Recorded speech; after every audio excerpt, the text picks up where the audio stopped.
uterino anormal. O sea, ya tratamos de recordar cómo se produce la menstruación y en esta parte nos vamos a determinar qué alteraciones hay en esa menstruación. Muy bien. Vamos a hablar de un poquito de la epidemiología, cómo evaluamos una paciente que tiene una alteración del ciclo menstrual. Durante esta evaluación y la clasificación vamos a hablar del PAN y el COIN, que es la manera actual como se trata de hacer el enfoque de las diferentes patologías que pueden llevar a una alteración de la menstruación, ¿verdad? Cómo la vamos a estudiar y posiblemente principios de cómo se puede tratar, ¿verdad? Y algunas conclusiones acerca de del capítulo. Muy bien.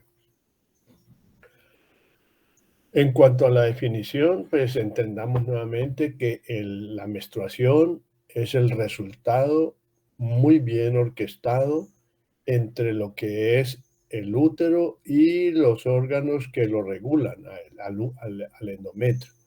Los órganos que lo regulan, pues básicamente está determinado por el sistema nervioso central a través del hipotálamo y la hipófisis y los órganos periféricos que serían el ovario y el útero, que la parte que responde a toda esta acción es el endometrio.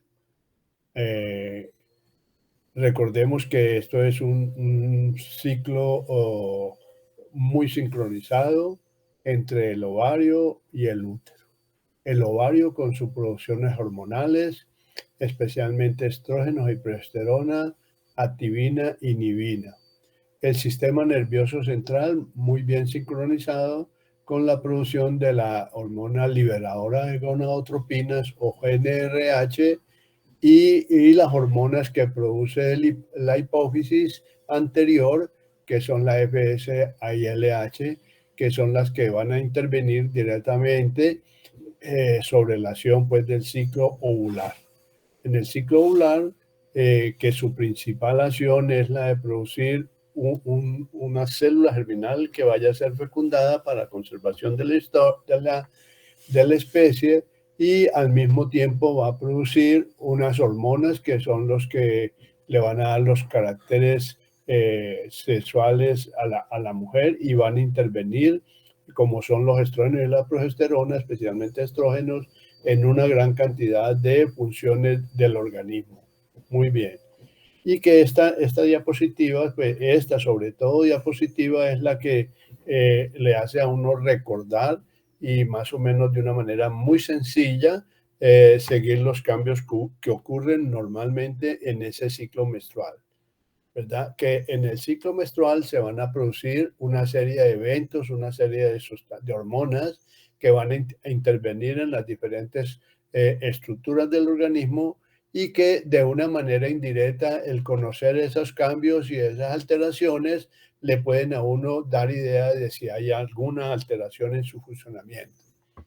Conocemos entonces como los diferentes ciclos que pueden existir.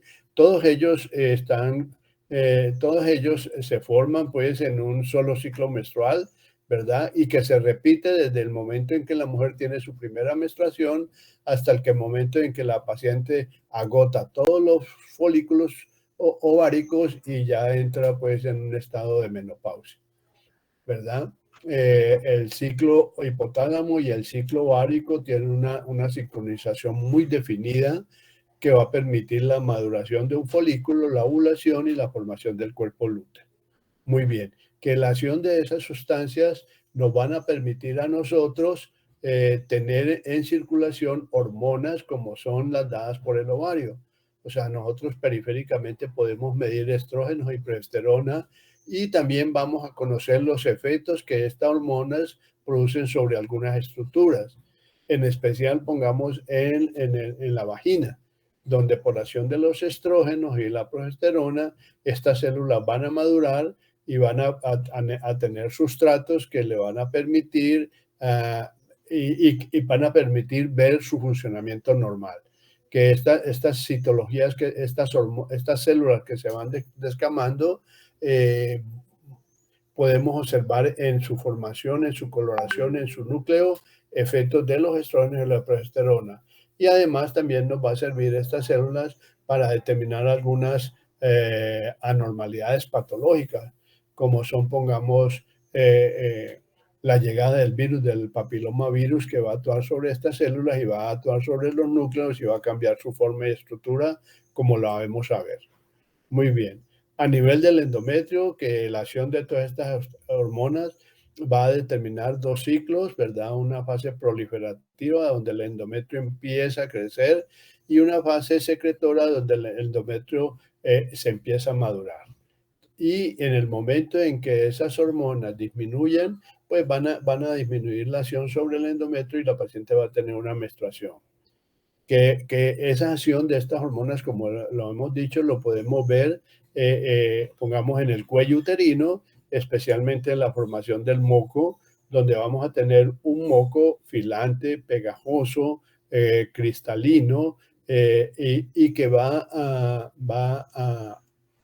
a cristalizar cuando lo colocamos en un portaobjeto y lo miramos, y va a formar una constitución como de lecho, ¿verdad? Que esta formación de este flujo tenemos que tenerlo en cuenta, porque hay pacientes que en algún momento de sus ciclos producen mayor cantidad de flujo o menor cantidad de flujo, y esto puede ser en sí, esta apreciación de este flujo, una causa de consulta. Entonces, que nosotros también, cuando estemos manejando patología relacionada a la vagina y a las secreciones vaginales, tenemos que recordar que ese flujo tiene que ver mucho con el ciclo menstrual, ¿verdad? Y que va a tener unas características especiales en la primera fase del ciclo, que es la fase proliferativa, y en la segunda fase del ciclo, que es la fase secretora.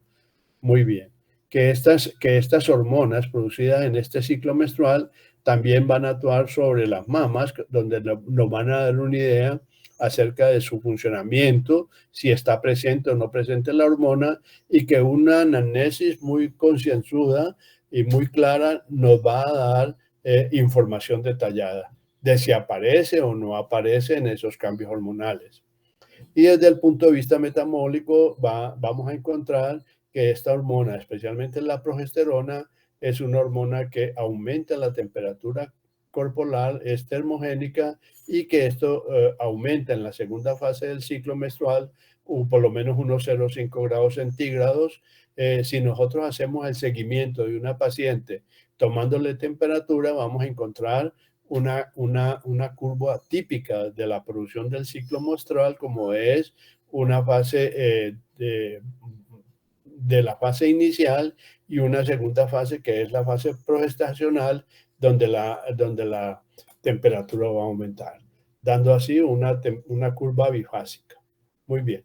Que todos estos cambios desde el punto de vista clínico nos van a servir a nosotros de una manera importantísima en detectar si hay o no ovulación, si hay o no cambios en ese ciclo menstrual. Y ese ciclo menstrual, pues ustedes saben que va a gobernar a la paciente durante toda su vida funcional. Eh, entonces, en la mujer, como parte de ese ciclo del sangrado menstrual, vamos a tener como dos formas importantísimas de presentarse.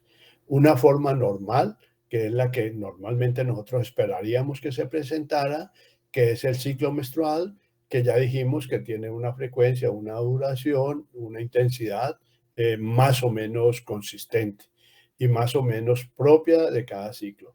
Y que las alteraciones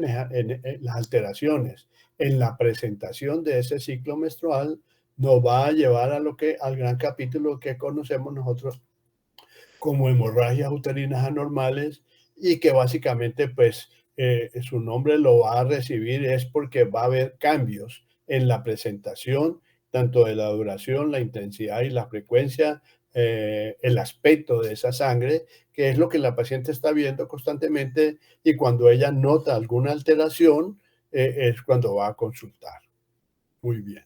Que en el análisis de esta alteración del ciclo menstrual, pues vamos a seguir las normas dadas por la FIGO, que desde el 2010 han venido funcionando y han dado toda la información necesaria para que nosotros podamos interpretar adecuadamente la nomenclatura de la menstruación y posiblemente cuáles serían las principales alteraciones que pueden llevar a una alteración de la presentación de esa menstruación. Entonces, todo lo que vamos a hablar y lo que de ahora en adelante muy probablemente se siga hablando va a estar basado en esta información que un grupo de ginecólogos eh, a nivel universal se pusieron de acuerdo en que el estudio de esas alteraciones menstruales era muy compleja y que debería existir, y compleja desde el punto de vista de la interpretación que cada persona le hace a la presentación de esa menstruación. Entonces se quiso dar como como una información para que todos pudiéramos seguir adecuadamente esos cambios y en base a esos cambios poder hacer trabajos investigativos y que nos lleve de una manera clara al conocimiento de esas alteraciones que toda la vida han sido pues muy complejas, ¿verdad? Muy bien. Que esos patrones de sangrado normal, como lo vimos en la clase anterior, van a estar basados en una frecuencia, en una regularidad, en una duración del ciclo menstrual, en una cantidad del ciclo menstrual. Muy bien.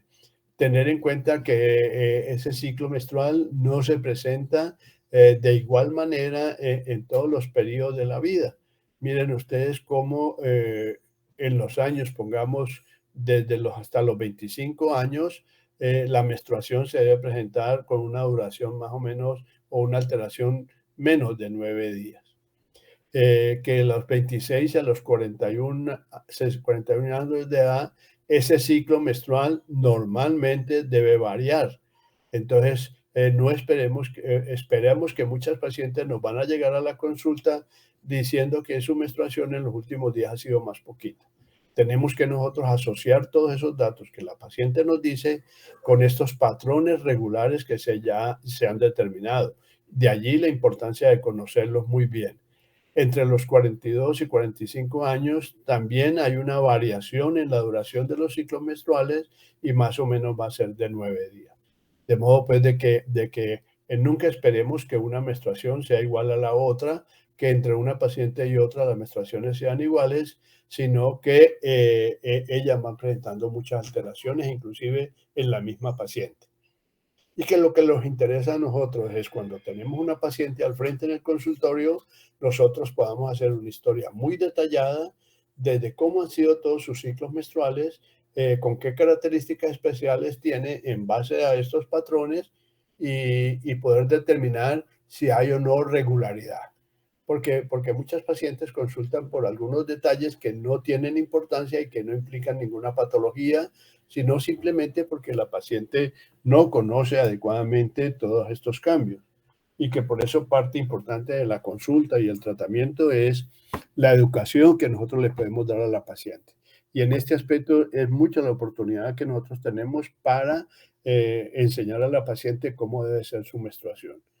Porque en realidad, como ustedes vieron, con tantas alteraciones que pueden suceder, eso sí nos puede llevar a sospechar desde el punto de vista clínico algunas patologías que pueden corresponder a alteraciones del sistema nervioso central, alteraciones del ovario o alteraciones de, el endometrio como tal. Que esta terminología ha ido cambiando y que la FIGO en un momento determinado, por causar muchas ambigüedades en su información, lo suspendió. Entonces, pongamos la FIGO, ya hoy en día no habla de hiper o hipomenorrea en relación por los cambios, en relación a los cambios que tienen que ver con el volumen de la menstruación. Ya dijimos que hiper eran muchas menstruaciones, hipomenorrea eran muy poquitas menstruaciones en un periodo determinado, diga usted, de un año. Otra cosa que la FIGO abolió completamente, hablar de, en cuanto a la frecuencia de la menstruación, ¿verdad? Pongamos a hablar de polimenorreas, o sea, mucha cantidad, o oligomenorreas, muy poquita cantidad, a tal punto que puede disminuir completamente la presentación de la menstruación y constituir lo que se llama la amenorrea. Sin embargo, el término amenorrea en esta nueva nomenclatura de la FIGO sigue persistiéndose, ¿verdad? Y tiene sus definiciones tratando de si es una amenorrea primaria o una amenorrea secundaria. Muy bien. Y en cuanto a la regularidad, entonces se suspendió el término menorragia y menometrorragia.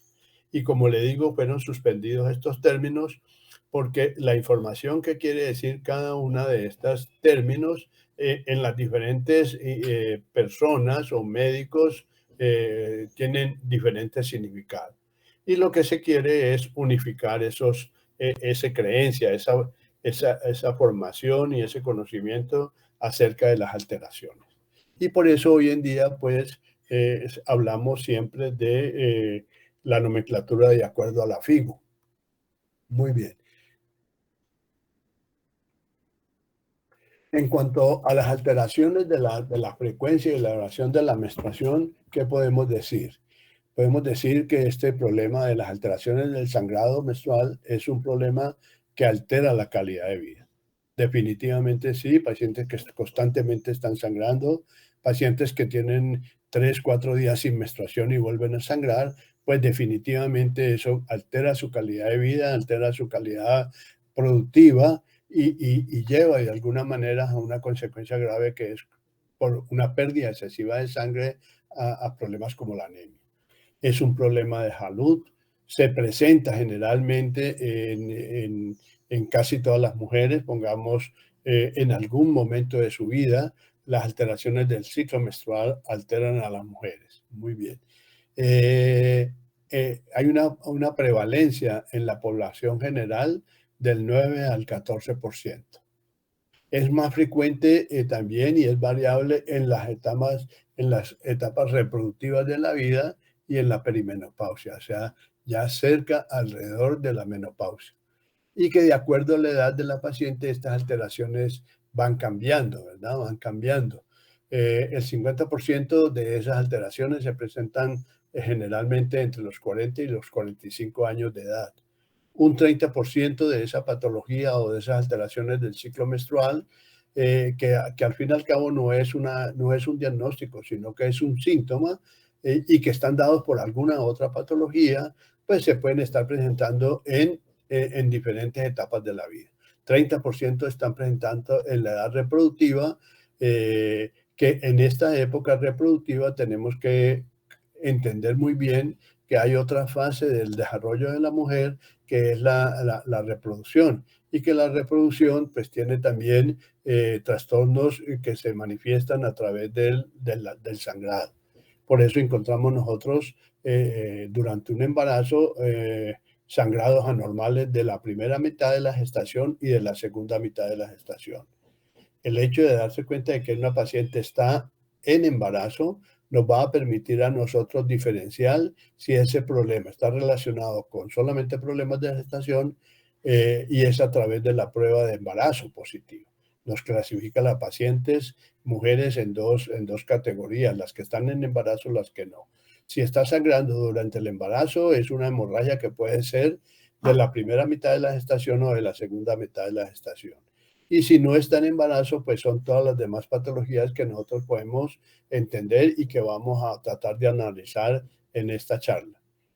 20% de esos trastornos menstruales se presentan en la adolescencia, ¿verdad? En el momento en que todas las hormonas empiezan a funcionar, que está dado más o menos hasta los 18 o 20 años de edad y que llevan alteraciones, ya sea porque haya o no ovulación, alteraciones de la ovulación, y eso corresponde más o menos a un 20% de todas las patologías que se presentan con respecto al sangrado. Y en la niñez, muy escasamente, pero también están dados en un 1%. Muy bien. La consulta del sangrado vaginal anormal representa el 15% de la consulta médica, ¿verdad? El 50% de histerectomías que se han podido practicar, pongamos en Estados Unidos, donde llevan un control exhaustivo de por qué y cómo y para qué se hacen las histerectomías, ellos han podido detectar que el 50% de las histerectomías es por un trastorno del sangrado uterino anormal. Y también han podido identificar que un tercio de esos úteros no se encuentra ningún problema anatómico. O sea, si ese sangrado ocurre no por problemas del útero, sino por otros problemas médicos que puede tener la paciente. Muy bien.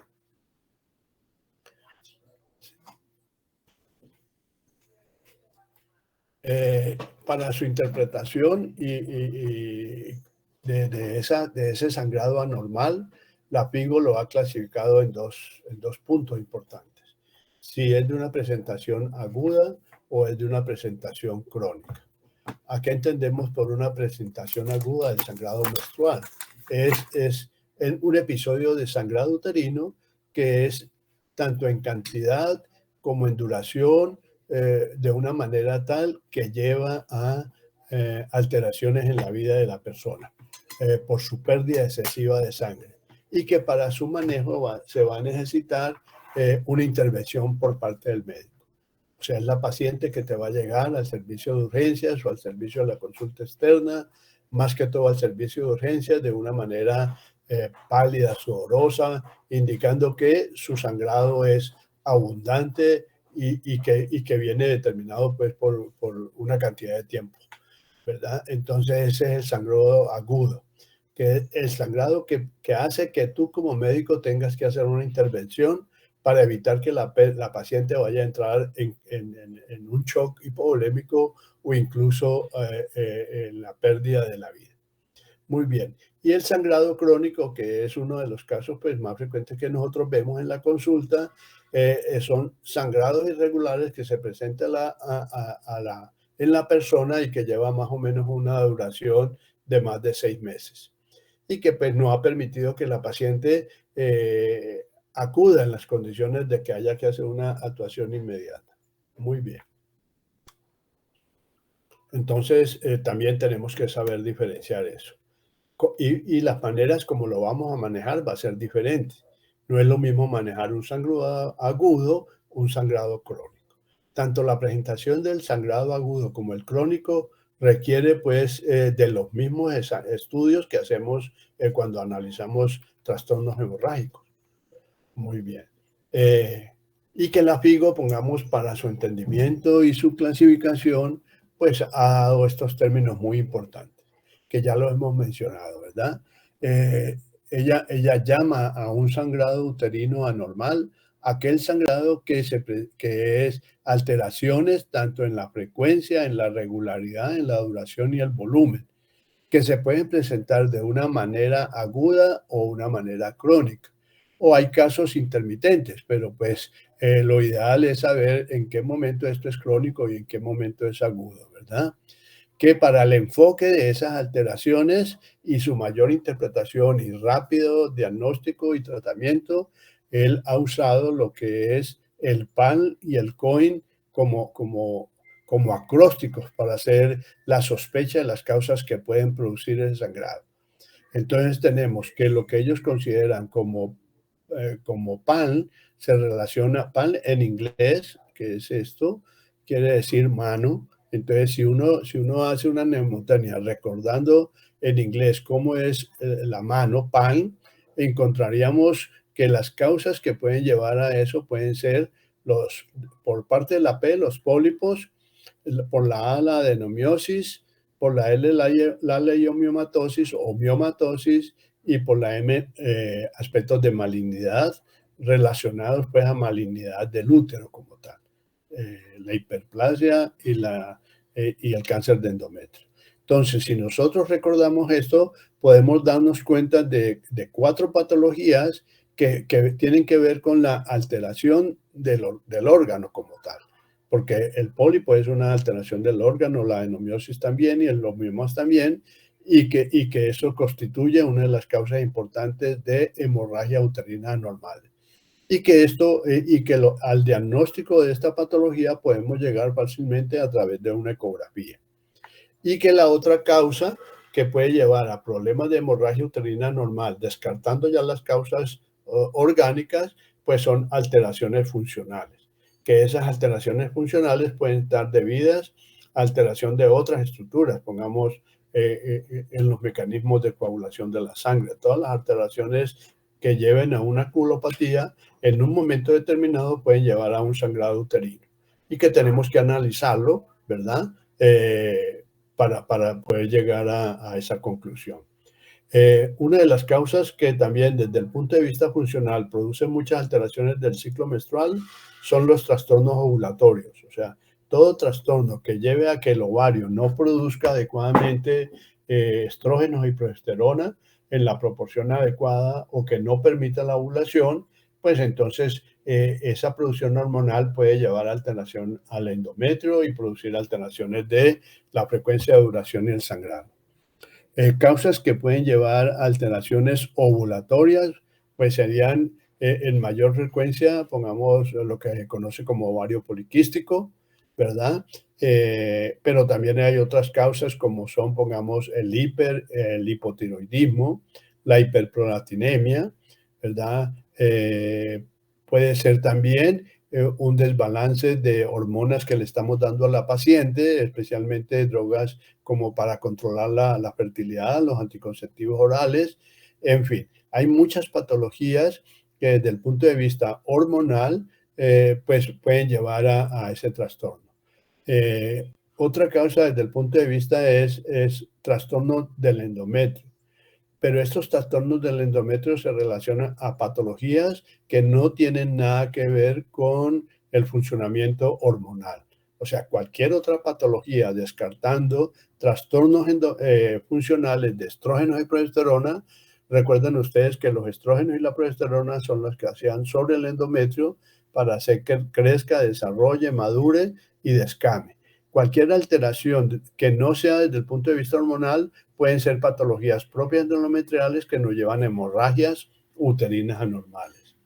La iatrogenia se relaciona a cosas que se hace la paciente o que indirectamente el médico hace, como son dispositivos intrauterinos, más o menos son importantes. Y hay una serie de patologías que llevan hemorragia uterina normal, las cuales no se han podido clasificar como causa directa de una hemorragia uterina normal, entonces se mencionan como no clasificadas. Muy bien. Teniendo en cuenta todas estas causas que pueden llevar a un trastorno del sangrado menstrual que altera la frecuencia, la regularidad, la duración y el volumen, que te lo va diciendo la paciente, porque en base a eso es que uno hace el diagnóstico de acuerdo a lo que la paciente entiende por esos cambios, ¿verdad? Entonces, podemos encontrar que hay causas orgánicas y causas funcionales. Muy bien. Para también el completo desarrollo y entendimiento de los trastornos del ciclo menstrual, pues está la edad de la paciente, es un factor primordial. Recuerde que lo hemos dicho en varias oportunidades, que la paciente en su estudio de la mujer pasa por 4 etapas definitivas, como son la niñez, la adolescencia, la edad de la madurez sexual y los estados de premenopausia y que en cada uno de estos ciclos de vida hay unas patologías que son como las más frecuentes. Entonces, pongamos, si vamos con la paciente menopáusica, lo más frecuente cuando se presenta un sangrado anormal, posiblemente tenemos que pensar casi que en cáncer, ¿verdad? O hay otras patologías como son ya porque ya esta paciente empieza a no ovular, entonces ya vienen problemas ovulatorios. Pueden haber patologías que vienen desde antes como miomas, adenomiosis y pólipos. Entonces uno, de acuerdo a la edad de la paciente, más o menos puede tener identificados algunas patologías. Cada una de estas patologías van a tener una manera clínica de presentarse, ¿verdad? Y eso lo tenemos que conocer nosotros. En la época reproductiva, pongamos, de la mujer, posiblemente las causas que lleven a producir sangrado, pues está todo lo relacionado con patología del embarazo, que ya dijimos que es una parte importantísima para poder diferenciar hemorragias de la gestación o hemorragias ginecológicas. Entre las ginecológicas tenemos el síndrome de ovario poliquístico. En el embarazo, pongamos, tenemos la amenaza de aborto, el ectópico. En la época de la reproductora tenemos patologías como pólipos, mioma, adenomiosis, ¿verdad? Pueden haber trastornos de la coagulación, puede haber trastornos del tiroides, pueden haber obesidad, puede haber diabetes, hipertensión, y en esta época reproductiva de la mujer, pues se presenta un mayor número de alteraciones de la frecuencia normal. En la época de la adolescencia, donde empiezan a tomar anticonceptivos, eso también lleva a algunas respuestas no dadas bien por los anticonceptivos, o como cuando consideramos intolerancia a los anticonceptivos, entonces la paciente empieza a presentar trastornos. Que solamente una muy buena historia clínica y teniendo en cuenta la edad, nosotros podemos eh, analizar esas diferentes patologías y que hasta que no mejoremos cada una de estas patologías, no va a mejorar el sangrado, ¿verdad? Entonces, pongamos, en la época de la niñez y la juventud, se presentan cambios de madurez del eje. Si hay alteraciones de la madurez del eje, se pueden presentar algunas alteraciones, ¿verdad? Miren ustedes que situaciones como de estrés, trastornos de la coagulación de la sangre, como ya habíamos mencionado, eh, eh, también. Y hay que tener en cuenta en estos sangrados, en estas pacientes jóvenes, el abuso sexual. También puede llevar a alteraciones del sangrado, pero que tenemos que llegar a la ubicación extraña de qué es para poder hacer un tratamiento.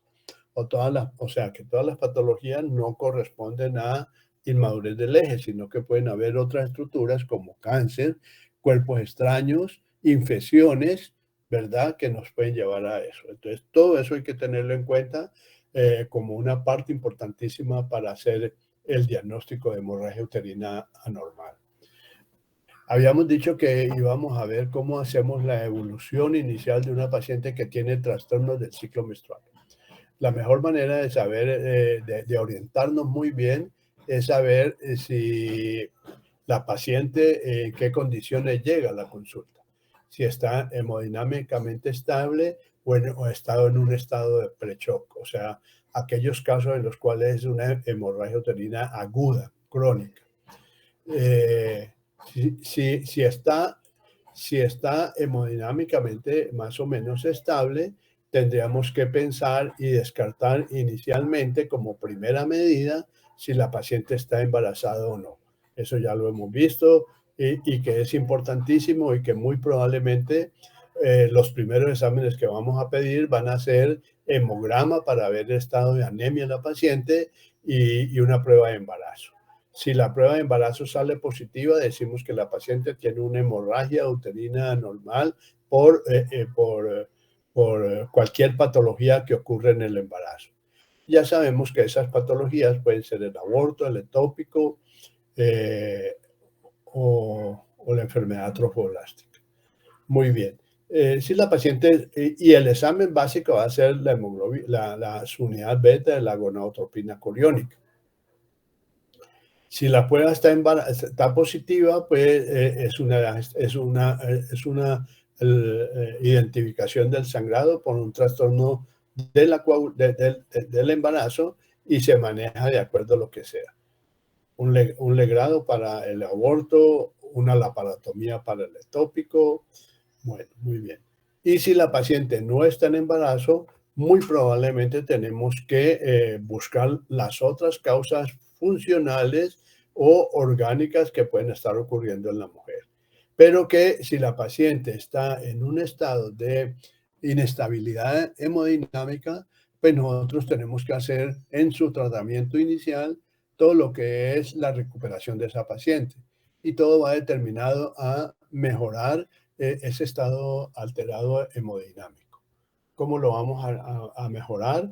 Mejorando pues todo lo que es el ABC de la resucitación, vía aérea, ventilación, circulación adecuada, la canalización de un vasos vasculares, ¿verdad? Ojalá poder usar 2 vasos para la transfusión de sangre y la transfusión de líquidos endovenosos rápidos y sacarla de ese estado de trastorno hemodinámico.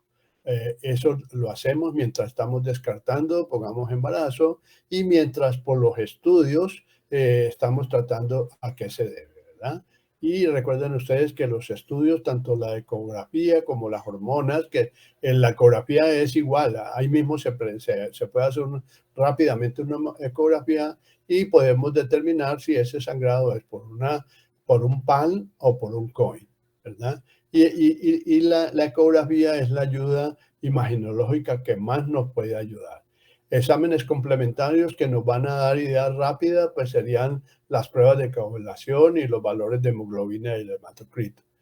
Ya los valores de otras hormonas como tales son más demorados, pero por lo menos tenemos tiempo nosotros a estabilizar a la paciente, que es lo principal cuando la paciente llega en un proceso agudo.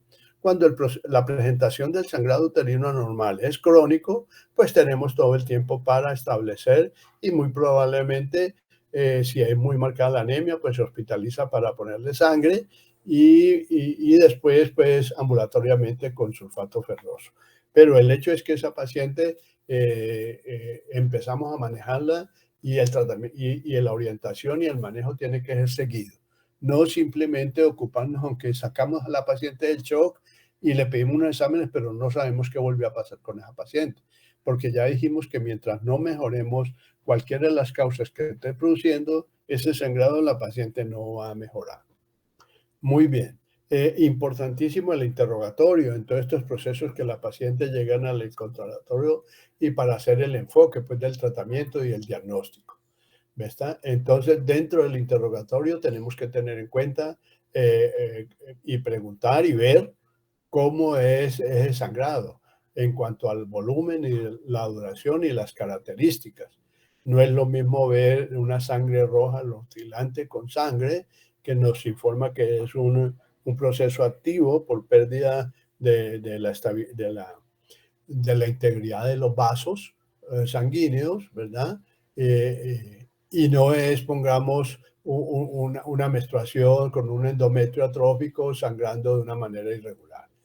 Entonces tenemos que darnos cuenta el volumen, la duración, ese patrón del sangrado menstrual, si corresponde a un sangrado menstrual normal o anormal, ¿verdad? Descartar en todo caso, como primera instancia en el interrogatorio, que la paciente no esté en embarazo.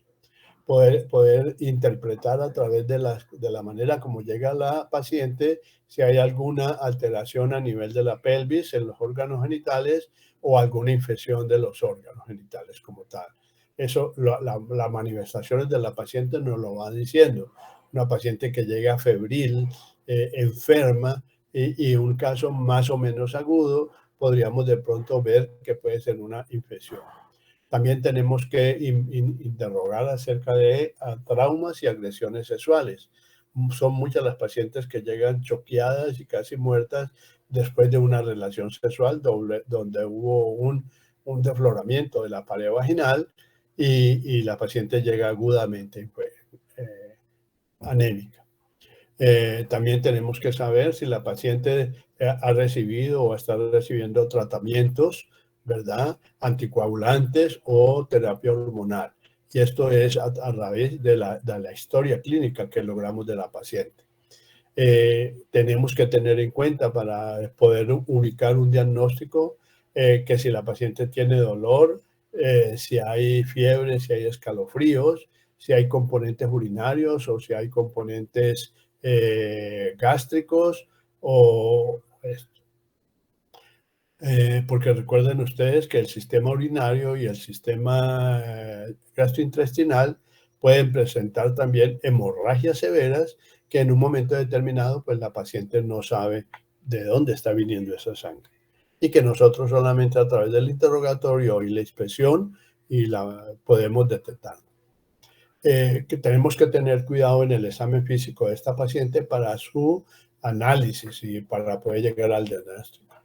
Ya habíamos mencionado que el estado hemodinámico de la paciente, si hay o no anemia que requieran una transfusión inmediata de sangre, dándonos cuenta pues de eh, en qué grado están estas patologías. Darnos cuenta el sangrado de dónde viene, ¿verdad? ¿Cuál es la fuente de ese sangrado? por historia nos damos cuenta de trastornos de tipo coagulopatías, ¿verdad? Si la paciente está tratando por piel y mucosas, ¿verdad?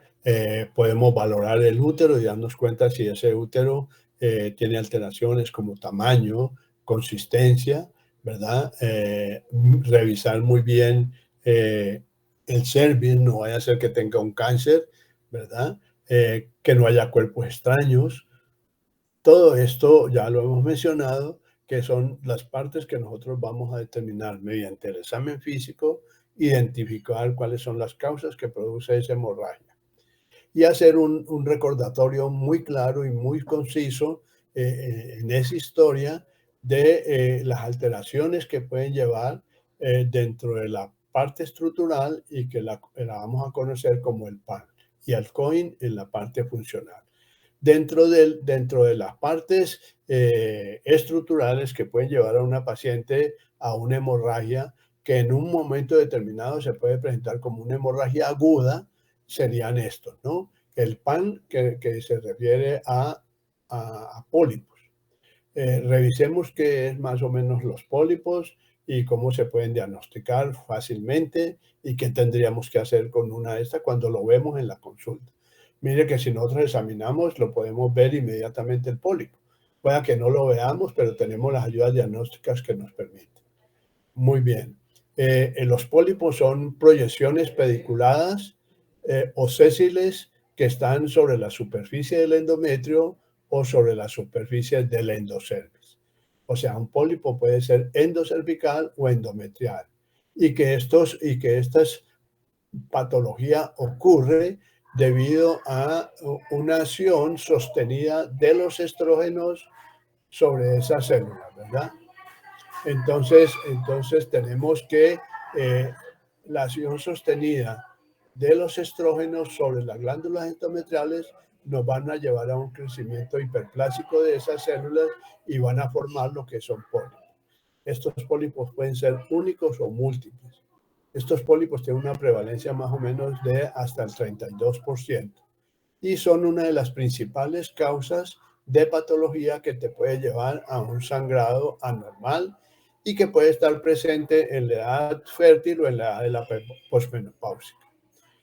Siempre hay que estudiarlos, pero sabemos que el 95% de estos pólipos son benignos, ¿verdad? A medida que aumenta la edad de la paciente, pues aumenta el riesgo de malignidad. La manera más importante de hacer el diagnóstico es a través de una ecografía pélvica transvaginal, pero que si queremos hacer un examen mucho más específico, pues tendríamos que usar algunas de las herramientas que ya conocemos para el estudio de las anormalidades uterinas, como es la histerosonografía, la histeroscopia, que es mirar directamente con un equipo la cavidad endometrial, que nos sirve para ver y operar inmediatamente a la paciente, o la histerosonografía, que ya dijimos y recordamos que es una ecografía en la cual introducimos un medio de contraste, ya sea solución salina o agua, y que separa las dos paredes del endometrio y queda en el centro pues la estructura.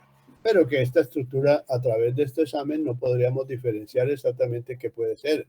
Esto puede ser un pólipo, puede ser un mioma, puede ser una masa cancerosa, ¿verdad? Pero el hecho es que sabemos que ya hay una patología. Y ya después viene el tratamiento de esta patología, que va a ser recesión del pólipo. Muy bien. Y todo lo confirmamos con el estudio histológico. Eso es los aspectos más importantes que podemos tener. Ustedes vamos a tener pacientes con pólipos y se va a hacer un estudio más profundo acerca de lo que son los pólipos. Pero estos son los aspectos más grandes como para actuar también inmediatamente. Otra de las patologías que nos puede llevar a un sangrado de causa orgánica y que presentarse ya sea en una forma aguda o en una forma crónica es la adenomiosis. Todos sabemos que la adenomiosis es tejido endometrial, o sea, tejido endometrial que se ha depositado en el miometrio. O sea, es tejido endometrial que debería estar en la cavidad endometrial, pero que ha invadido y se ha anidado en lo que es el útero uterino, el músculo uterino. Y que la manera de presentarse a la adenomiosis puede ser focalizada o puede ser generalizada en varias partes del músculo, ¿verdad? Que su síntoma principal de la presentación de esta patología va a ser un sangrado uterino anormal. Lo más característico va a ser dolor con esas menstruaciones y va a llevar a presentar un dolor pues, de mucho tiempo atrás, pero que también en algunas oportunidades, como ya sabemos, no presenta ningún síntoma. Pero lo más importante es la dismenorrea o el dolor con la menstruación y las alteraciones del ciclo menstrual. Se presentan una prevalencia más o menos del 20 al 35%, o sea, es bastante frecuente, ¿verdad? Y que el diagnóstico lo podemos hacer a través de una ecografía pélvica transvaginal, donde vamos a observar los focos del endometrio. El gol estándar para hacer el diagnóstico de adenomiosis sería la resonancia nuclear magnética, pero una muy buena ecografía nos puede presentar focos anormales dentro del miometrio. Ya ustedes saben que esa es la adenomiosis. Otra parte de esta patología, otro componente de esta patología es la endometriosis, pero ya la endometriosis es tejido endometrial en otras partes fuera del útero. Muy bien. El diagnóstico siempre debe ser histológico. Y aquí hay una muestra de la histología de ese miometrio.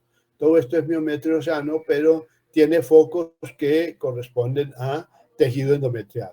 Y este tejido endometrial, pues en su composición tiene glándulas y estromas. Si tiene glándulas y estromas, están respondiendo exactamente a la producción hormonal del ovario. Entonces, cada mes este tejido está sangrando y cada mes está aumentando de tamaño. Cada mes hay sangrado dentro de esta área, que es lo que lleva básicamente a la dismenorrea.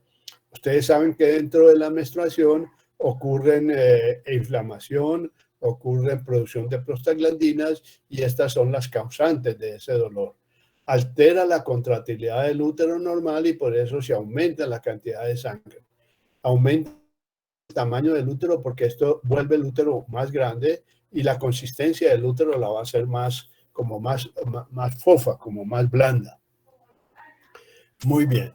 Pueden ya ustedes más o menos sospechar que si yo controlo la producción de estrógeno y progesterona para que no actúen sobre este tejido, pues eso puede ser parte del tratamiento.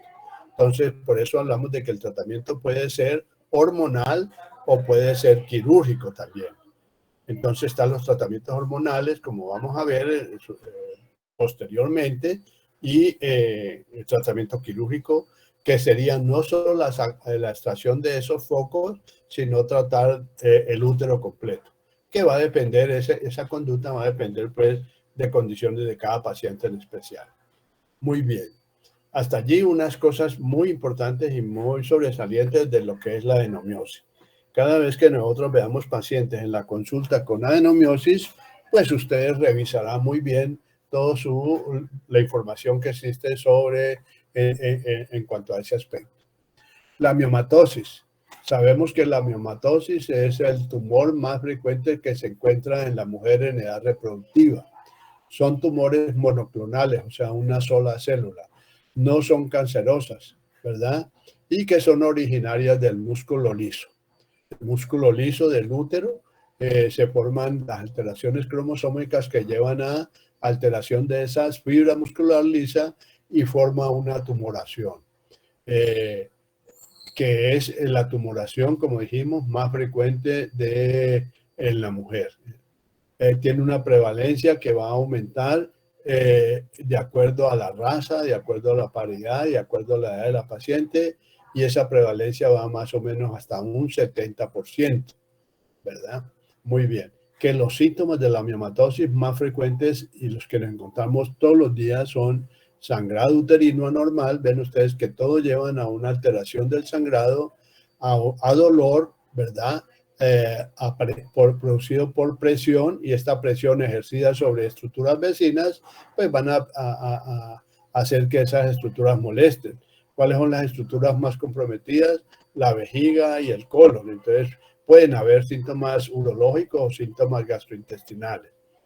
Y una alteración también que se da cuando hay una miomatosis es la disfunción reproductiva y que va a llevar a alteraciones de la fecundidad o cuando la paciente se embaraza, algunas complicaciones obstétricas.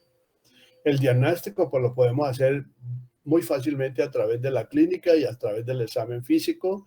Sin embargo, se avala y se confirma con la ecografía pélvica vaginal. La ecografía, miren ustedes que tiene una sensibilidad y especificidad muy alta, 95 y 100%. O sea, casi que la ecografía es el primer examen para confirmar y avalar una miomatosis.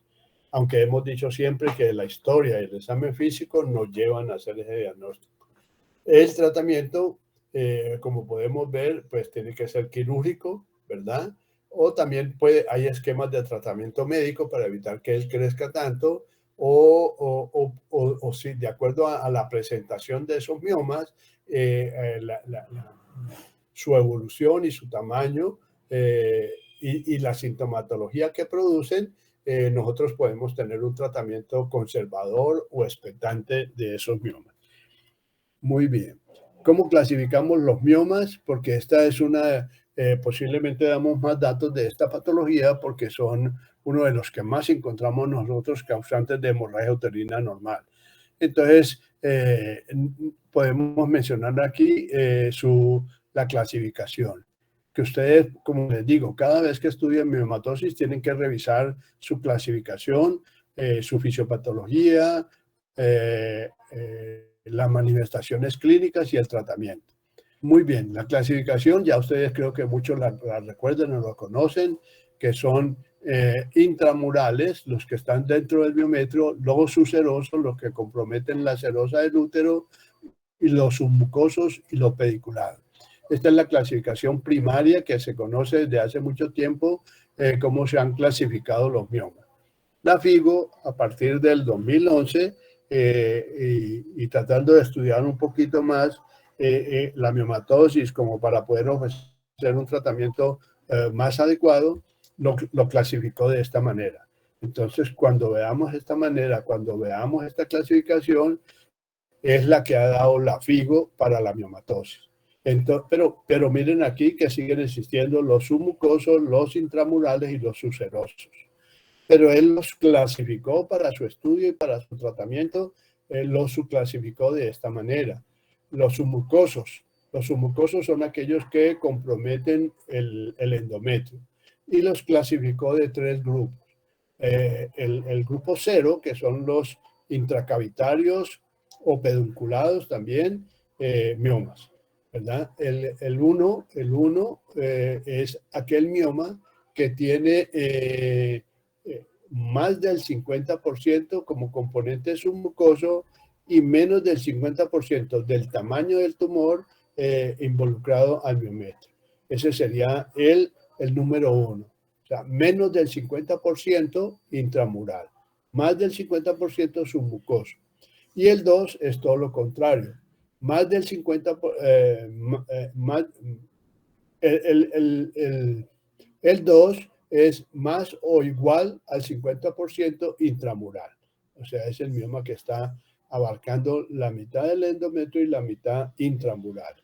Esos son, y el grupo 3, últimamente la FIGO, el tipo 3, que siempre lo hemos considerado como intramural, porque es intramural, pero hace contacto con el endometrio. La FIGO en sus últimas clasificaciones y los cambios que ha hecho, ha considerado que el mioma FIGO 3 es un mioma que se debe considerar entre los submucosos. Muy bien. Los otros miomas fueron clasificados: 4 intramural, cuando está completamente ocupando el miometrio, respeta lo que es la serosa y respeta lo que es la mucosa del útero.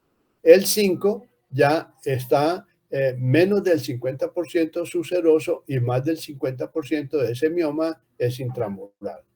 El 6 es menos del 50% intramural y el 7 sería el pedunculado o ya salió y salió del útero y se fue a través de un pedículo a formar los intramurales, o dependiendo de su localización van a ser los intraligamentarios.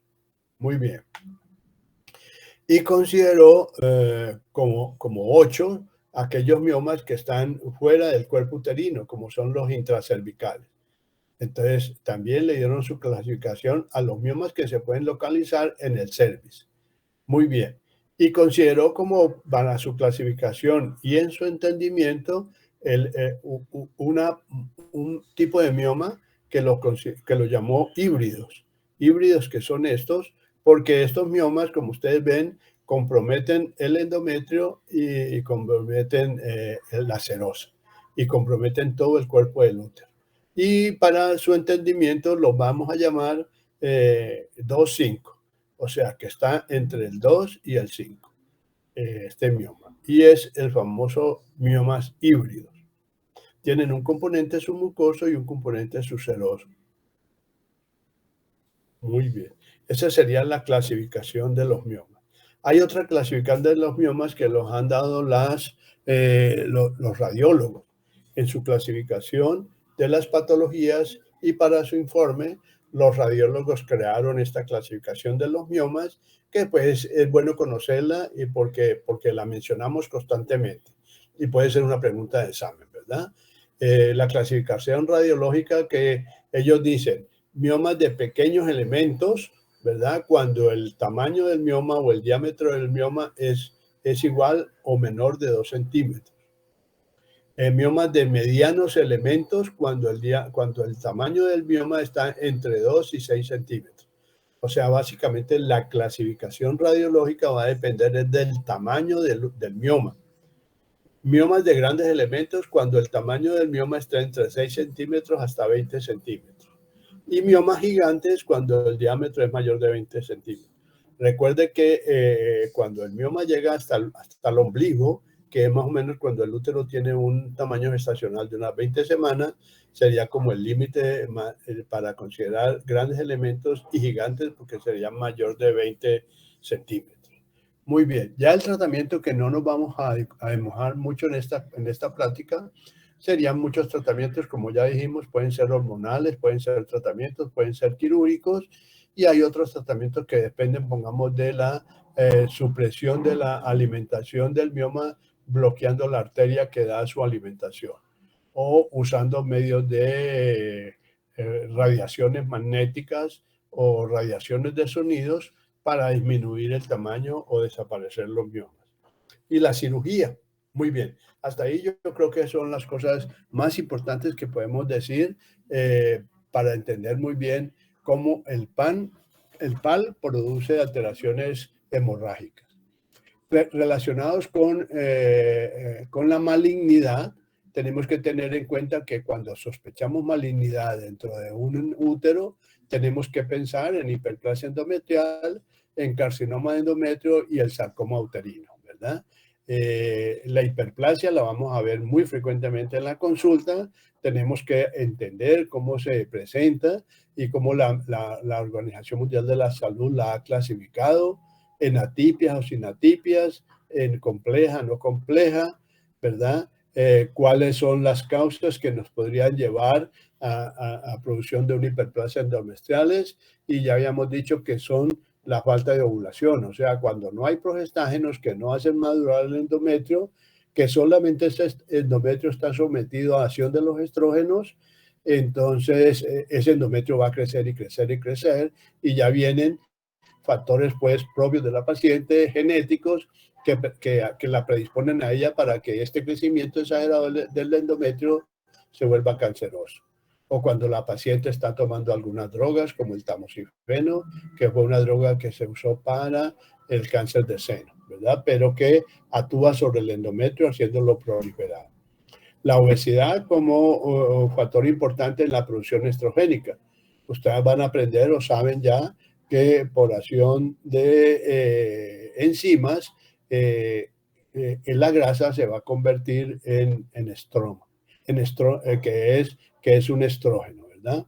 los trastornos de la ovulación, en fin, toda esta producción excesiva va a llevar a que el endometrio crezca más de lo que debe crecer.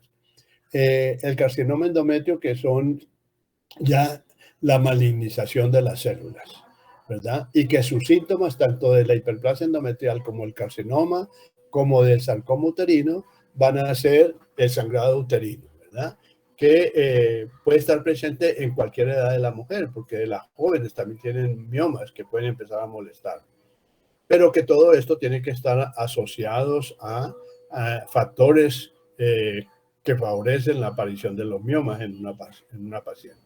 El estudio de estas dos alteraciones la vamos a lograr mediante una biopsia de tejido endometrial, que la podemos conseguir a través de una cánula o de una, sí, un estudio ecográfico y un legrado. Y el sarcoma, que es una malignidad del útero muy poco frecuente, pero que puede llevarse a alteraciones de sangrado. Y generalmente ocurre pues en las pacientes de más edad. Muy bien, hasta allí serían las 4 patologías más importantes que la FIGO considera como causantes de hemorragias uterinas anormales, de alteración de la estructura del órgano como tal. Y esas son las que nosotros tenemos que tener en cuenta y estudiar en una paciente. En cuanto al COIN, que es ya alteraciones funcionales del sangrado menstrual, tenemos como factores importantes en participación de este sangrado las alteraciones de la coagulación de la sangre. ¿Verdad? Que desde que la paciente nace o también empieza sus primeros ciclos menstruales, empieza a dar algunas manifestaciones para nosotros sospechar esa paciente. Y se ha creado la historia clínica estructurada en el análisis de la coagulopatía. O sea, cuando nosotros queremos estudiar alteraciones de la coagulopatía, debemos ver si el sangrado de la paciente desde su primera menstruación fue muy abundante. Que para hacer esos diagnósticos tenemos que tener unos parámetros, ¿verdad? Es aquellos parámetros que nos indican que una paciente durante el parto tuvo mucho sangrado, que cuando la paciente le hacen un procedimiento quirúrgico sangra más de lo normal, ¿verdad? Que cuando la paciente le sacan una pieza dental, la paciente va a sangrar más de lo normal. Todos estos signos clínicos nos hacen sospechar de alguna alteración. Y en la paciente que empieza, desde que la paciente empieza a presentar sangrado, tenemos que sospechar una de las patologías más frecuentes, que es la enfermedad de von Willebrand. Y para eso la estudiamos pues de acuerdo a el estudio del factor de von Willebrand o el factor de eritrocetina, o medir también la proteína, la TPT y la PT y PTT. Muy bien. Entonces, ahí, de acuerdo a la historia clínica y a la edad en que la paciente empieza a presentar manifestaciones de hemorragia, nosotros podemos hacer una sospecha de trastornos de la coagulación. Las principales causas desde el punto de vista funcional, o sea, dentro del COIN, que llevan a hemorragias uterinas anormales, serían el trastornos ovulatorios. Dentro de los trastornos ovulatorios, o sea, nosotros conocemos en la paciente es ovula o no ovula. Si la paciente no ovula, o sea, anovulación, muchas de las causas que llevan a que la paciente no ovule podría ser el síndrome de ovarios poliquísticos, la hiperprolactinemia, la hiperplasia suprarrenal del adulto, trastornos metabólicos como diabetes, obesidad, problemas funcionales como la anorexia, trastornos hepáticos que tienen que ver con el metabolismo de las hormonas, y las nefropatías que tienen que ver con la eliminación de esas hormonas, ¿verdad?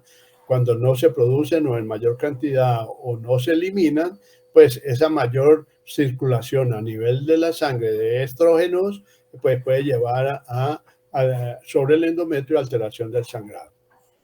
O cuando la paciente ovula, la paciente presenta sus ovulaciones, produce progesterona, pero hay alteraciones en esa ovulación básicamente por la calidad del cuerpo lúteo. O sea, ya las alteraciones en estos casos de cuando la paciente ovula se relacionan a un cuerpo lúteo. Como ustedes recuerdan, el cuerpo lúteo tiene más o menos una duración, ¿verdad? Él nace, él crece y se muere también. Entonces, el cuerpo lúteo en su desarrollo puede ser o un cuerpo lúteo insuficiente o un cuerpo lúteo persistente. Y suficiente es la cantidad de progesterona que produce, no es lo ideal, altera esa feedback en el ciclo menstrual y hace que la paciente sangre irregularmente o mucho antes de lo que le debe venir la menstruación, o sea, más temprano, o sea que nos va a dar hipermenorreas, ¿verdad? El cuerpo lúteo persistente es aquel que la cantidad de hormona, específicamente la progesterona, va a ser en mayor cantidad y esa hormona sigue persistiendo sobre el endometrio, entonces va a llevar a unas menstruaciones que van a ser más duraderas y van a ser, por lo tanto, más largas. Entonces, ahí van viendo cómo se altera la frecuencia de la menstruación. Todo esto, desde el punto de vista fisiológico, son los que llevarían alteraciones del ciclo menstrual, pero que todas estas enfermedades van a dar unas manifestaciones clínicas muy importantes, pero que la paciente muchas veces, como el sangrado menstrual es lo más llamativo, por eso es que está consultando más frecuente por esas cosas. Pero la orientación nos va a llevar a nosotros a detectar cualquier patología del ciclo que se puede estar presentando en la mujer. El endometrio, las alteraciones del endometrio. Habíamos dicho que el endometrio se altera, pero no por su funcionamiento hormonal, sino por cualquier otras cosas, ¿verdad? Pueden haber, para que sangre ese endometrio, puede haber alteraciones en los mecanismos que regulan la hemostasia endometrial. O pueden ver que puede haber unos factores secundarios que alteran el endometrio, como las inflamaciones y las infecciones. Aquí se habla, pongamos, de la clamidia tricomática como uno de los gérmenes que pueden llevar a endometritis y esa endometritis llevar alteraciones de funcionamiento endometrial y sangrar, ¿verdad? El hecho es que cuando encontramos unas alteraciones propias del endometrio, son aquellas alteraciones en las cuales excluimos lo que es factores hormonales. Muy bien. Las iatrogenias generalmente son las que se producen por acciones que se hacen externamente a la paciente, o ya sea porque ella toma drogas o tiene alguna otra patología o el médico ha hecho algún procedimiento que lleve a alteraciones de ese ciclo menstrual. Entonces, básicamente se deben a alteraciones en el uso de dispositivos o terapia hormonal, ¿verdad? Uso de estrógenos o de progesteronas en las diferentes etapas de la vida de la mujer. Muy bien. Que pueden ser cualquiera de las hormonas que ustedes van a conocer o conocemos, ¿verdad? Como son los SERMs, los SPRINGs, los inhibidores de la aromatasa. Cualquiera de estas sustancias que uno use en el tratamiento del ciclo menstrual, de alguna manera eso puede dar efectos secundarios y llevar a una iatrogenia. Anticoagulantes, cuando la paciente se está manejando por alguna patología que requiere uso de anticoagulantes, el exceso de ellos podría llevar a un sangrado. Agentes sistémicos que interfieren con el metabolismo de la dopamina y que causen hiperprolactinemia también llevarían a problemas de hemorragias uterinas anormales y atogénicas y dispositivos intrauterinos, cualquiera que él sea, ¿no? Ya sea hormonal o de cobre, cualquiera de ellos con un tiempo prudencial pueden llevar a alteraciones del sangrado. Por eso en el interrogatorio debemos nosotros tener muy en cuenta estos factores, porque ellos no llevarían al entendimiento de por qué la paciente está presentando alteraciones de su sangrado. Y como ustedes ven, si no manejamos cada una de esas causas que producen el sangrado de una manera adecuada, pues la paciente nunca va a mejorar. Dentro del COIN sí que está la parte final, que es la N de no clasificada. Entendemos como por eso, como ejemplo de ellos, malformaciones arteriovenosas, una patología nueva que todavía no se ha podido determinar, pero que algunos autores la están considerando como causa de sangrado anormal, es el famoso ismocele uterino. ¿Qué es el ismocele uterino? Esto ocurre cuando se ha hecho una cesárea en una paciente en que la cicatrización de esas cirugías, de esa histerotomía sobre el útero, no se hizo adecuadamente y la parte de la mucosa que se abre. Y entonces eso empieza a producir sangrados irregulares. Y esto es un ejemplo, pero todavía está considerado como dentro de la N, no clasificados adecuadamente. Y así van apareciendo muchas otras patologías. El diagnóstico que ya nosotros consideramos cuando estamos pensando en una hemorragia uterina normal, muy probablemente tiene que ser orientado a encontrar cada una de las patologías que producen esas alteraciones, o sea, el PAN y el COI.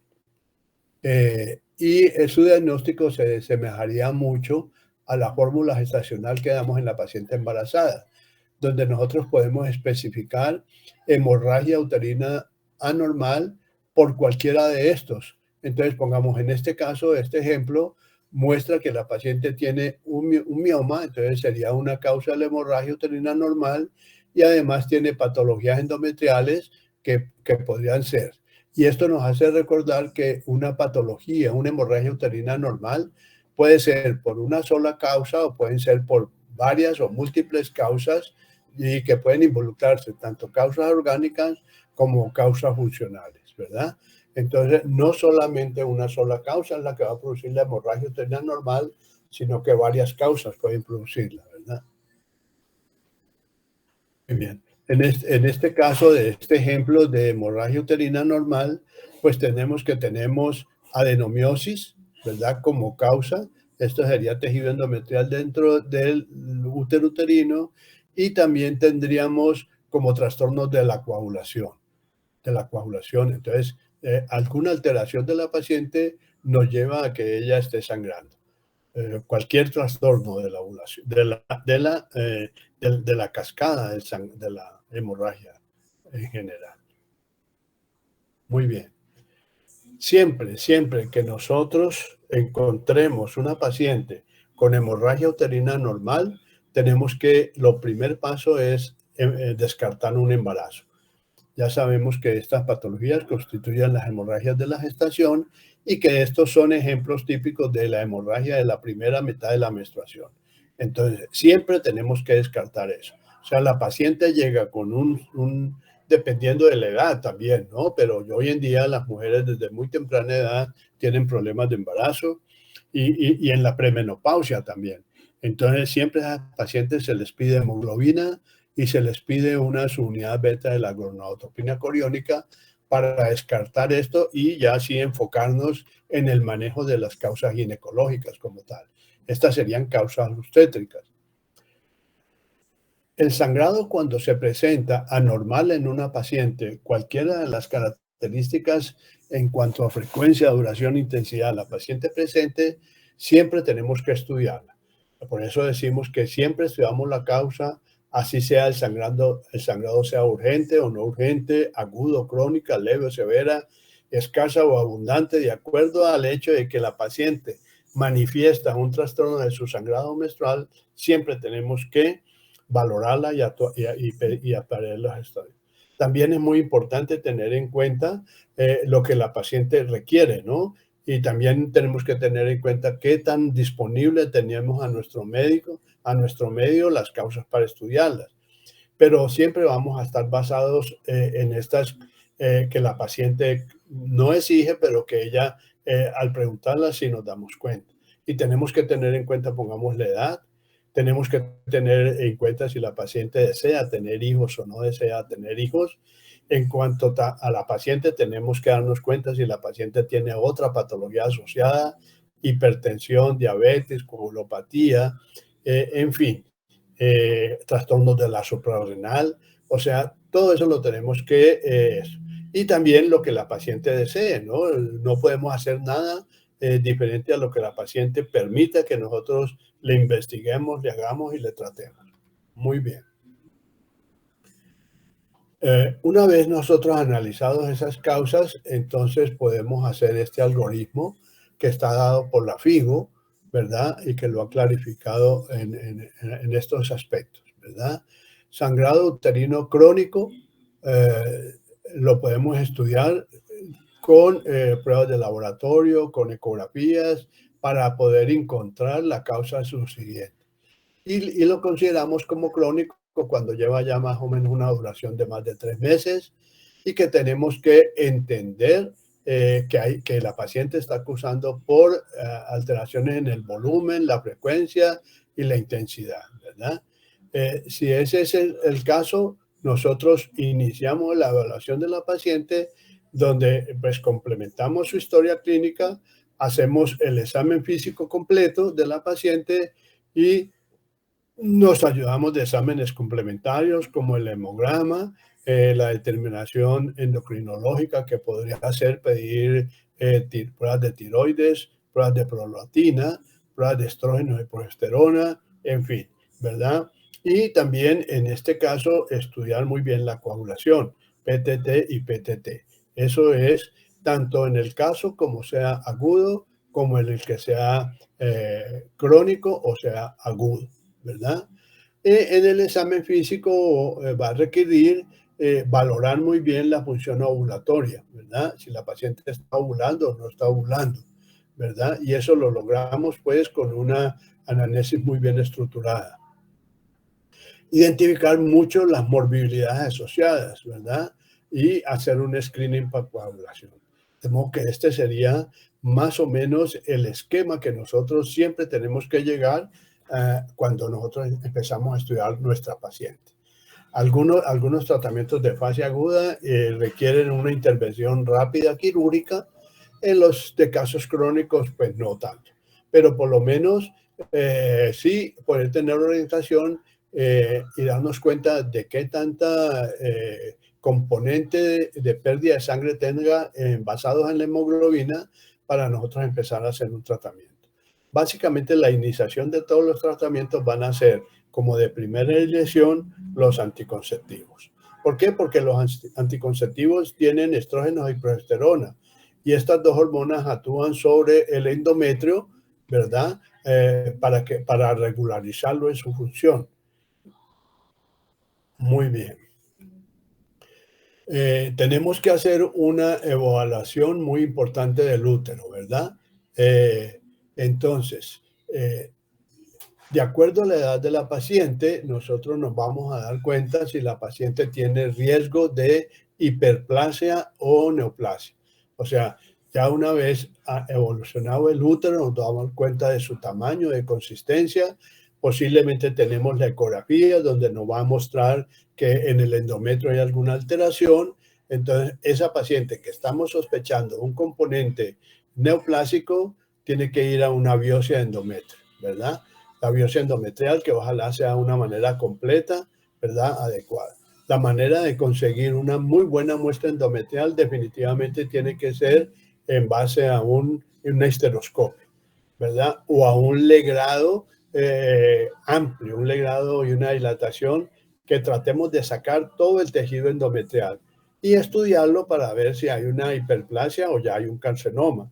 Si hay una hiperplasia, la podemos manejar médicamente. Si hay un carcinoma, ya el tratamiento tiene que ser como manejamos la malignidad de una manera pues definitiva, ¿verdad? En el estudio del útero, fuera del examen físico, pues tenemos la ecografía pélvica transvaginal, que es el examen número 1 de lesión, donde básicamente nos va a ver si hay alteraciones tanto en el músculo, que nos mostrará adenomiosis o miomatosis, o si hay alteraciones de la cavidad endometrial, ¿verdad? Si hay alteraciones de la cavidad endometrial, pues nosotros profundizamos más en su estudio, pues, pero de todas maneras esto tiene que llevar a un legrado, como ya lo tenemos entendido.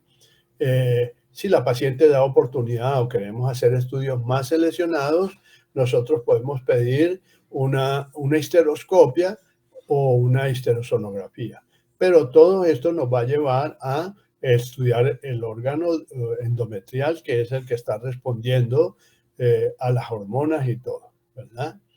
Bueno, si no podemos tener una idea clara de lo que es el útero como tal, pues tendríamos que pedir un examen más especializado, que en esos casos sería un TAC o una resonancia nuclear magnética, que casi nunca llegamos a este nivel, porque por lo regular el tamaño, la forma del útero y si es miomatosis o no miomatosis, pues ya uno más o menos sabe cómo tratarla.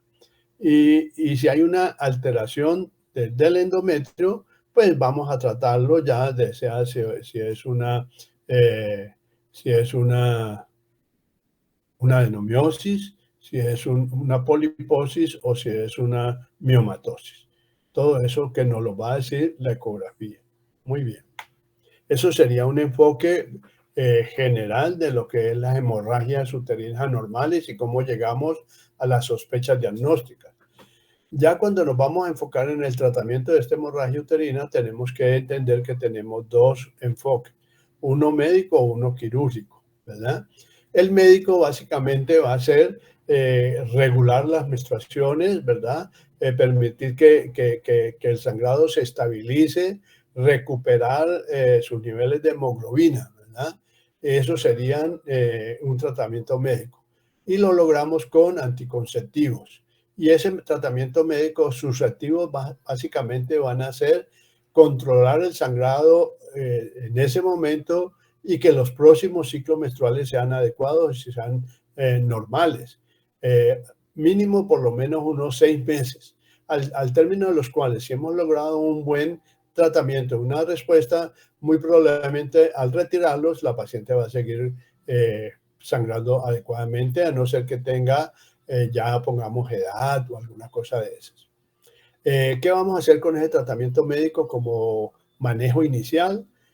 Lo primero que vamos a tratar de lograr es una estabilidad clínica, ¿verdad? Que el estado general llegue a un estado satisfactorio, permitirnos durante este periodo que estamos trabajando esta estabilidad clínica, lograr a través de los estudios una sospecha de la etiología, ¿verdad? Todo también de acuerdo a si la paciente tiene deseos de una fertilidad o no fertilidad, o que también la paciente tenga comorbilidades. Si nosotros detectamos que la paciente tiene un problema de hiperprolactinemia, tendríamos que tratarlo. Hasta que no tratemos eso, la paciente no va a dejar de sangrar. Que tiene problemas del tiroides, pues hasta que no mejore ese tiroides, la paciente no va a dejar de sangrar. Entonces, por eso el estudio tiene que ser muy concienzudo y tiene que ser muy prolongado. No necesariamente con uno o dos formulitas mejorar la paciente, ¿no? Ya el quirúrgico se define pues cuando ya hemos estabilizado una causa. Muy bien.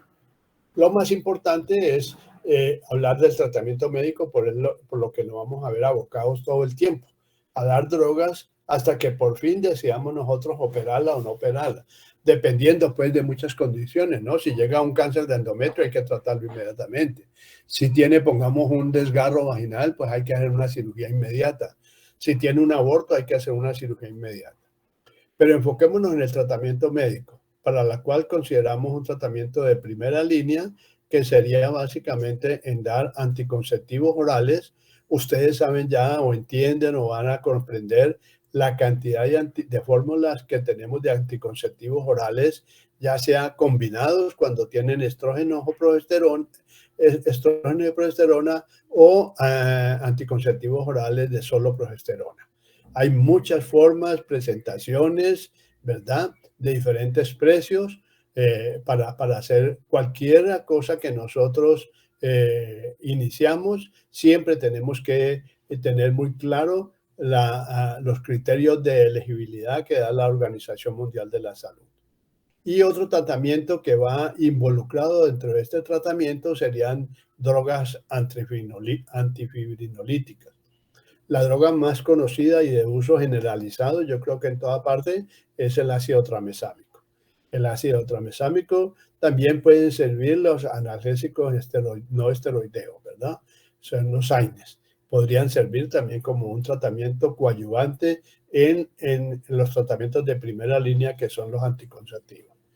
Dentro de los anticonceptivos, nosotros tenemos que considerar el uso de anticonceptivos orales combinados, que son estrógenos y progesterona, ¿verdad? Eh, Recuerden que tenemos que dar la mayor dosis de estrógenos para que actúen sobre la coagulación y la mejoría de ese tejido endometrial, haciendo más compacto el tejido. Se usan siempre anticonceptivos que tengan una buena dosis de etinilestradiol. Los más usados son aquellos anticonceptivos que tienen más de 35 microgramos. ¿En qué forma lo vamos a dar? Un comprimido cada 8 horas, seguido por lo menos 7 días, en el cual ya la paciente ha dejado de sangrar y nosotros debemos tomar una conducta en este momento. O empezamos a disminuir la droga o suspendemos los anticonceptivos, porque ya es de suponer que en este periodo de tiempo ya hemos encontrado la causa que está produciendo el trastorno del sangrado, ¿verdad? Este esquema de tratamiento, miren ustedes que detiene el sangrado en un 88% en los primeros 3 días de su uso. Entonces, eso hay que tenerlo en cuenta. Pero el uso lo podemos hacer continuo, lo podemos hacer con estas drogas, por lo menos hasta cuando la paciente deje de sangrar, y de ahí nosotros podemos ir disminuyendo progresivamente la cantidad de comprimidos hasta llegar a uno que demos todos los días, como remediando pues el tratamiento de la anticoncepción. Bueno, hay anticonceptivos que son solamente de progesterona, ¿verdad? Y estos son tabletas que las drogas, las tabletas de progesterona vienen en comprimidos de 5 o 10 miligramos. La dosis que vamos a dar para iniciar un tratamiento con progesterona son 20 miligramos. Dos comprimidos de 10 miligramos cada 8 horas por 7 días. Y vemos también lo mismo, ¿no? En este momento ya la paciente ha debido de sangrar, a este momento ya debemos tener un tratamiento adecuado o un diagnóstico adecuado y poder seguirlo. Miren que este tratamiento detiene el sangrado más o menos en 3 días en un 76%. Hay unos estrógenos equinos conjugados, que es el Ayerogen, ¿verdad? Que se usa en dosis muy altas, pero este estrógeno conjugado a estas dosis tan altas ya no viene en el comercio. Entonces, pero nos serviría cualquiera de los estrógenos en estas otras, etinilestradiol, que es la otra forma de presentación de los estrógenos. Junto con el ácido tramesámico, ya habíamos dicho que el tratamiento es anticonceptivos, antifibrinolíticos y puede también ser los AINES. Entonces podemos usar el ácido tramesámico, que detiene el sangrado hasta en un 50%. Entonces todo esto tiene que llevar a disminución del sangrado, ¿verdad? La manera como lo vamos a medir va a ser escalonada, ¿verdad? Vamos desescalonando el tratamiento hasta llegar a una dosis mínima donde la paciente controle su sangrado y poder tener la oportunidad de estudiarla de todas las causas que pueden producir el sangrado. Este tratamiento no solamente es por un mes, sino que tiene que ser un tratamiento a largo plazo, hasta lograr completamente el diagnóstico etiológico. Y miren ustedes que aquí se repiten nuevamente los esquemas de tratamiento.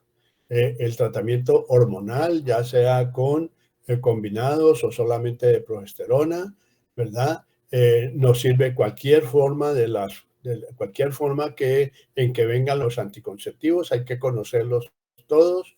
Hay unos que vienen en liberación lenta, otros comunes y corrientes. El hecho es que este tratamiento hormonal es muy extenso y siempre debemos de seguir un esquema, ¿no? Por lo regular siempre le aconsejan a uno que inicie con los más sencillos, los más fáciles de conseguir en el comercio, los más baratos, ¿sí? Los que dé la EPS.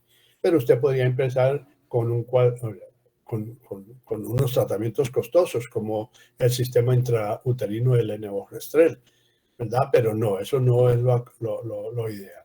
Y usar lo que es el ácido tramesámico y los AINES. Todos estos tienen una documentación muy clara de la eficacia de esos tratamientos. En caso tal de que la paciente no nos mejore los primeros 4 o 5 días, que no haya un sangrado, que siga siendo el sangrado y que no hayamos podido llegar a un diagnóstico, tenemos que hacer, de acuerdo a las indicaciones de la edad de la paciente y las condiciones de cada paciente, un manejo quirúrgico, porque no podemos permitir que la paciente se siga desangrando. Entonces, contamos como de primera fase o de primera línea el legrado uterino, ¿verdad? Que lo logramos mediante anestesia, lograr una buena dilatación y un legrado tratando de sacar todo el tejido endometrial, ¿verdad? Eh, Podemos hacer otros medios diferentes al legrado uterino, pero no son recomendables porque, pues, si vamos a hacer ablación endometrial, eso nos puede interferir en la fertilidad futura, pero yo creo que lo más importante es que cuando destruimos el tejido endometrial no tenemos muestras para mandar a patología y no podemos hacer el diagnóstico etiológico de patología endometrial. Miren ustedes que se puede hacer la embolización de las arterias uterinas. Si la paciente logramos un diagnóstico de miomatosis, pues podemos hacer una miometomía o una histerectomía o polipectomía, de acuerdo a lo que nosotros encontremos, de acuerdo a las condiciones de la paciente, los deseos de la paciente. Y por último, un tratamiento definitivo que sería la histerectomía, pues, que no es lo más indicado de primera línea. Muy bien. He querido hacer un resumen de lo que sería el tratamiento y de acuerdo a las causas, como vemos la hemorragia aguda. Entonces, si la paciente viene en una fase aguda completamente, tenemos que iniciar con un tratamiento de mejorar las condiciones hemodinámicas de la paciente, ¿verdad? La transfusión, los líquidos endovenosos, e inmediatamente nosotros estamos haciendo un tratamiento hormonal, pero que este tratamiento hormonal, en que aquí como está, nos está indicando una dosis muy alta, no lo podemos hacer, sino que tenemos que usar anticonceptivos orales, por eso usamos anticonceptivos orales a una dosis alta. No como cuando tratamos para la paciente que quiere planificar con una tabletica todos los días. Aquí empezamos con 3, 4 o 5 tabletas, dependiendo de cada caso, al día. Y vamos disminuyendo pero mínimo 7 días, porque ya a los 7 días nosotros ya estamos viendo los efectos de disminuir el sangrado. Si queremos eh, evitar el sangrado y que se pueda hacer, sería la manera de hacer un legrado biopsia, ¿verdad? Si no podemos hacer un legrado biopsia por X o Y motivo, pues tendríamos que hacer un taponamiento de la cavidad uterina. Y ese taponamiento hay materiales específicos, como puede ser el balón de Bakri o una mecha de gasa, para introducirlo dentro de la cavidad uterina y taponar ese sangrado. También podemos tener estos mecanismos de tratamiento, pero ustedes ven, esto requiere ya más tiempo. Generalmente lo hacen médicos especializados en eso. No es el tratamiento que podemos dar de urgencia. El tratamiento que podemos dar de urgencia, de acuerdo a las condiciones, son la transfusión, los líquidos endovenosos, empezar con estrógenos o anticonceptivos orales, cualquiera de estos dos, o progesterona. También se puede usar progesterona, habíamos dicho que 20 miligramos orales, porque vienen tabletas de 5 y 10 miligramos de progesterona, o podemos usar una progesterona que es muy fácil de conseguir, que es la de Polprovera, que es una presentación intramuscular que trae 150 miligramos.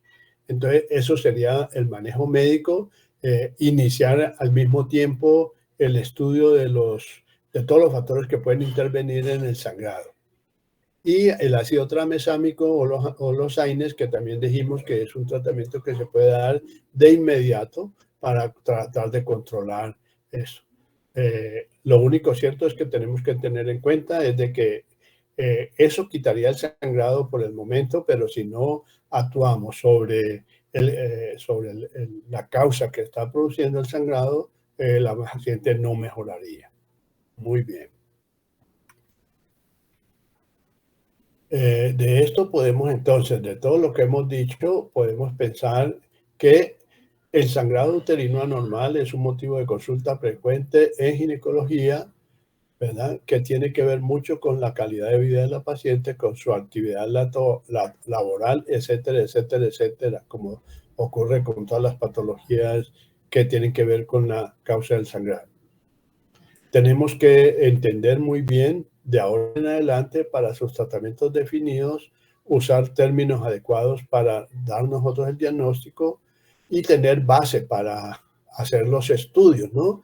Aquí interviene la PIGO para que ella, a través de su nomenclatura y la manera como nosotros estudiemos, podemos en un momento determinado tener en nuestra casuística o en nuestra patología del hospital cuáles serían las causas más frecuentes.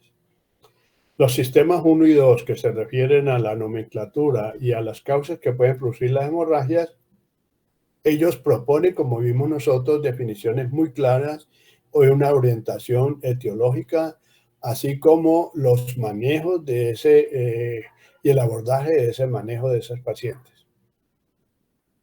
Lo más importante en el manejo de la hemorragia uterina normal, aguda y crónica es garantizar la estabilidad hemodinámica. O sea, esto quiere decir que no lo podemos hacer con una sola droga ni con una sola visita a la paciente. Tenemos que hacer un seguimiento por lo menos de unos 3 a 6 meses donde logremos completamente estudiar lo que le está pasando a la paciente.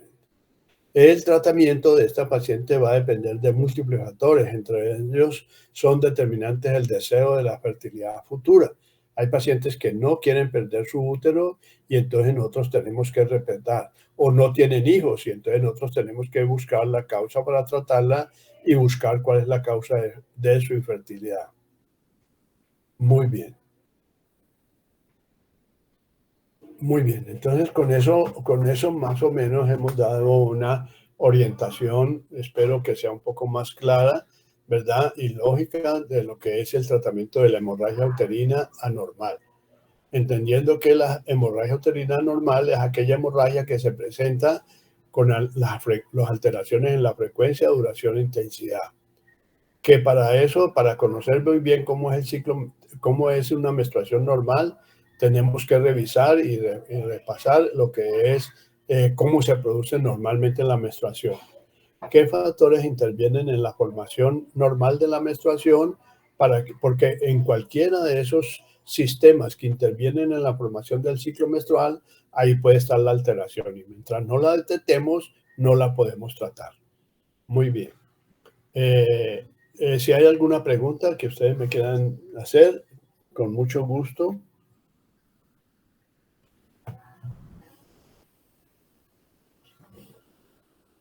No, profe, a mí pues me quedó todo claro. Este tema, yo vuelvo y lo repito, es el tema de todos los días en la clínica de ginecología, es el tema de la consulta en urgencias y la consulta externa. Y tenemos que estar muy preparados para eso. Constantemente vamos a estar preguntando eso, de modo que les sugiero que estudien muy bien estos 2 capítulos, ¿verdad?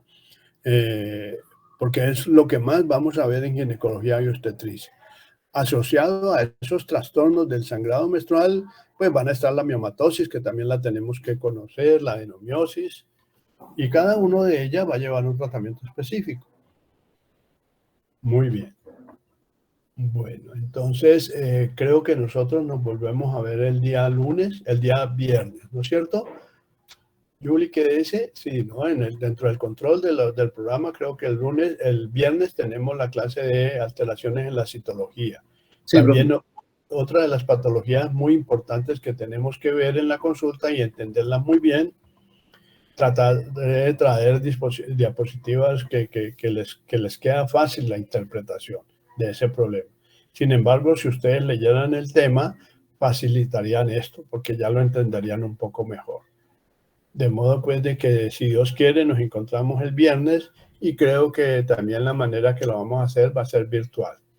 O si ustedes desean la otra modalidad de presentación, también nomás que me lo digan, ¿verdad?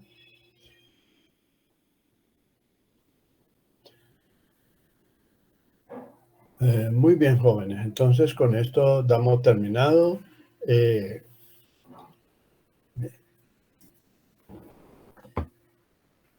Listo, doctor, muchas gracias. Está bien. Muchas gracias, doctor. Entonces, el viernes tenemos otra vez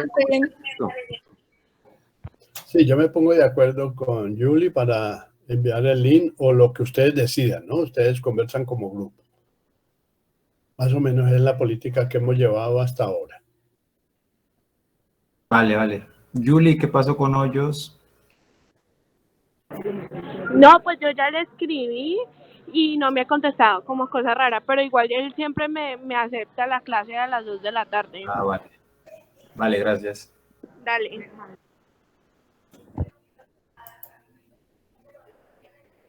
Muchas gracias, profe.